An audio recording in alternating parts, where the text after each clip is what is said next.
వాళ్ళు సిస్టర్స్ మా full family మొత్తం రీచ్ అయిపోయారు హాస్పిటల్లో. కానీ నేను ఒక్కదాన్నే లేను. మా అక్క వాళ్ళు అందరు రీచ్ అయిపోయారు. నేను ఒక్కదాన్నే లేను. బట్ అక్కడి వరకు డాడీ ఫుల్గా మాట్లాడుతున్నారు, బాగానే ఉన్నారు. అక్కడ నుండి మళ్ళీ అక్కడ కూడా స్టంట్స్ అవి వేసేసి అక్కడ కూడా రెస్పాండ్ అవ్వకపోతే మళ్ళీ హైదరాబాద్ యశోదకి తీసుకొచ్చేసారు. అప్పుడు డాడ్కి తీసుకొచ్చే టైంకి 9 అయిపోయింది, 9:30 అయిపోయింది. ఎట్ ద సేమ్ టైం నాకు షూట్ కూడా 9:30కి అయిపోయింది ఆ రోజు.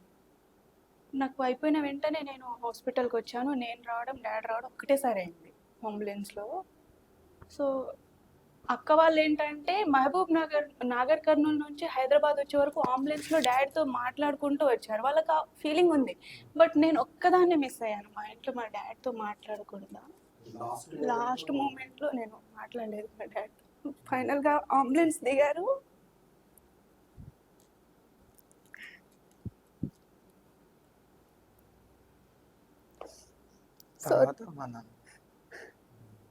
తర్వాత మనం అంబులెన్స్ దిగారు. జస్ట్ చూసాను నేను డాడీకి అంతే. తర్వాత తీసుకెళ్ళిపోయారు హాస్పిటల్కి. Sorry sir. అయిపోయిన తర్వాత కూడా 2 days షూట్కి వచ్చారు, మన షూట్కి వచ్చారు. కానీ అంత అంటే నేను పెద్దగా అంత పట్టించుకో షూట్ కూడా అప్పుడే జరుగుతుంది. తర్వాత పిల్లలు అన్నారు మేడం లాస్ట్ మూమెంట్లో ఫ్రీ అయింది. 2 days అంటే నా లైఫ్లో అప్పుడు అనిపించింది ఎందుకు వచ్చాను షూట్కి అనేది.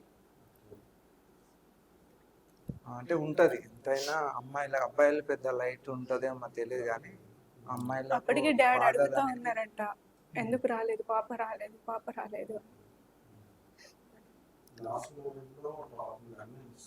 అన్ని.